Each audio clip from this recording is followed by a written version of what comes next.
Perkenalkan, nama saya Muhammad Rusliansa, saya dari kelompok 1. Saya akan memperkenalkan anggota dari kelompok 1, yaitu yang pertama Abdillah Hafif, yang kedua Ahmad Izhar, yang ketiga Hendra Hardianto. Di sini saya akan menjelaskan tentang pengertian hukum dan hukum ekonomi. Pengertian hukum. Hukum adalah suatu sistem, aturan, atau adat yang secara resmi dianggap mengikat dan dikukuhkan oleh penguasa, pemerintah, atau otoritas melalui lembaga atau institusi hukum. Selanjutnya, pengertian hukum menurut para ahli. Menurut Tullius Cicerco, Dalla de Legibus, hukum adalah akal tertinggi yang ditanamkan oleh alam dalam diri manusia untuk menetapkan apa yang boleh dan apa yang tidak boleh dilakukan. Menurut Aristoteles, hukum hanya sebagian kumpulan peraturan yang tidak hanya mengikat masyarakat tetapi juga hakim. Selanjutnya, menurut R. Suroso SH, hukum adalah himpunan peraturan yang dibuat oleh yang berwenang dengan tujuan untuk mengatur tata kehidupan bermasyarakat yang mempunyai ciri memerintah dan melarang serta mempunyai sifat memaksa dengan menjatuhkan sanksi hukuman bagi yang melanggarnya. Selanjutnya, menurut Abdul Qadir Muhammad SH, hukum adalah segala peraturan tertulis dan tidak tertulis yang mempunyai sanksi tegas terhadap pelanggarnya. Selanjutnya tentang tujuan hukum dan sumber-sumber hukum. Hukum itu bertujuan menjamin adanya kepastian hukum dalam masyarakat dan hukum itu harus pula bersendikan pada keadilan, yaitu asas-asas keadilan dari masyarakat itu.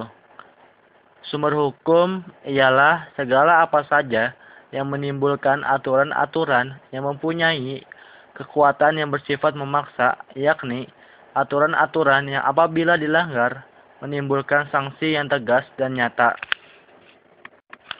Selanjutnya, tentang manfaat hukum dari berbagai aspek ekonomi. Instrumen hukum yang berkaitan dengan sumber daya alam dalam sistem hukum Indonesia seperti yang pertama, Undang-Undang Nomor 5 Tahun 1960 tentang Peraturan Dasar Pokok-pokok Agraria. Yang kedua, Undang-Undang Nomor 11 Tahun 1967 tentang Pertambangan. Yang ketiga, Undang-Undang Nomor 11 Tahun 1974 tentang Pengairan. Keempat, Undang-Undang Nomor 9 Tahun 1985 tentang Perikanan. Dan Undang-Undang Nomor 41 tentang Kehutanan. Pada dasarnya memiliki karakteristik dan kelemahan-kelemahan substansial seperti berikut. Yang pertama, berorientasi pada eksploitasi sumber daya alam, sehingga mengabaikan kepentingan konservasi dan keberlanjutan fungsi sumber daya alam, karena hukum semata-mata digunakan sebagai perangkat hukum untuk mendukung pencapaian target pertumbuhan ekonomi dan peningkatan pendapatan dan devisa negara.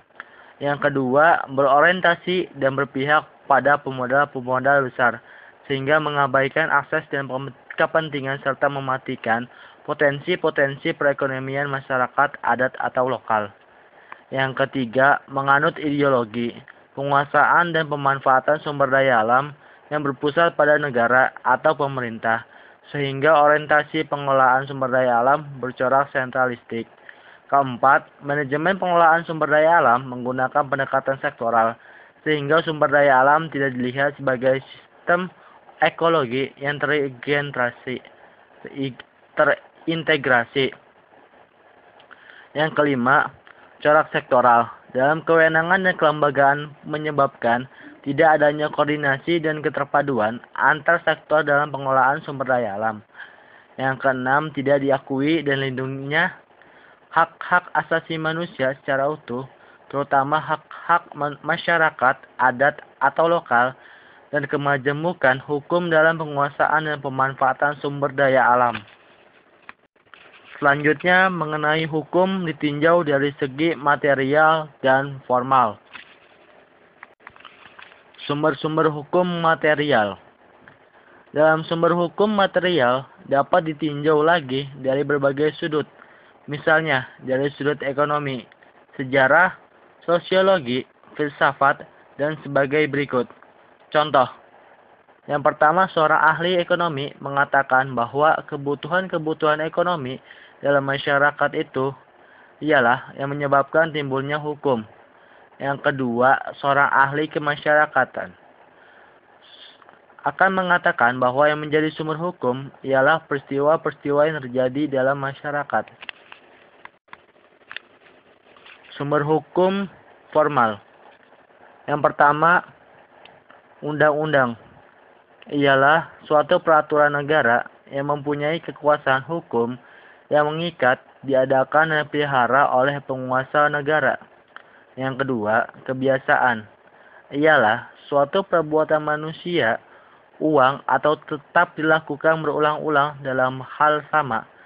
Apabila suatu kebiasaan tersebut diterima oleh masyarakat, dan kebiasaan itu selalu berulang-ulang dilakukan sedemikian rupa, sehingga tindakan yang berlawanan dengan kebiasaan itu dirasakan sebagai pelanggaran perasaan hukum, maka dengan demikian timbul suatu kebiasaan hukum yang oleh pergaulan hidup dipandang sebagai hukum.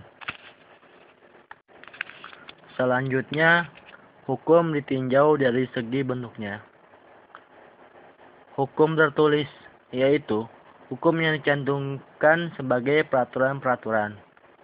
Sedangkan hukum tak tertulis, yaitu hukum yang masih hidup dalam keyakinan masyarakat, tetapi tidak tertulis, namun berlakunya ditaati seperti suatu peraturan perundangan, hukum kebiasaan.